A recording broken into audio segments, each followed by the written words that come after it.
हो मलिनिया ये हो मलिनिया अब कौले बिरौना माँ के फूल हो मलिनिया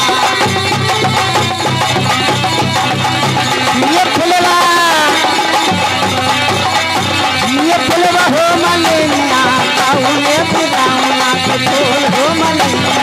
कौले बिरौना के फूल हो मलिनिया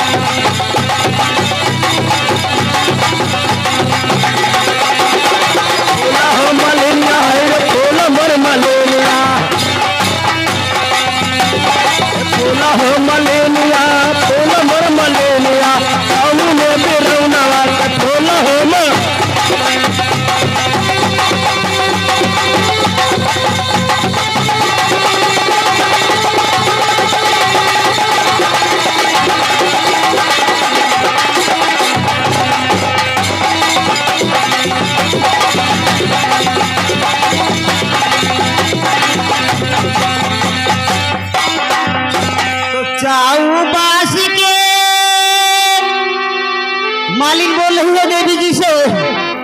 चाऊ बास के मोरे मौनी रे डेलारिया मौनी रे डेलारिया हो देविया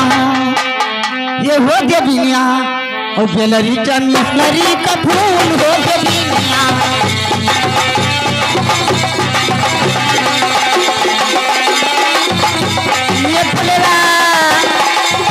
ये फुलवा हो मलिनिया बेलरी जो मेलरी का फूल हो मलिनिया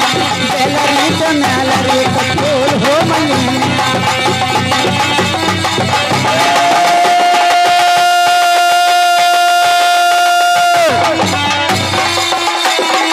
फूल हो मलिनिया बेलवा चमेलरी का फूल हो मलिनिया बेलवा चमेलरी का फूल हो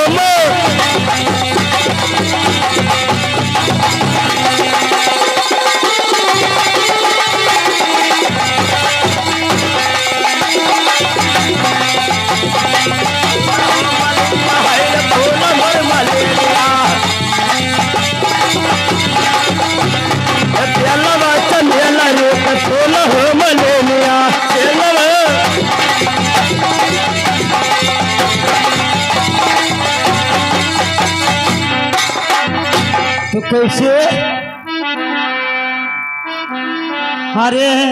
कौने विधि से मालिने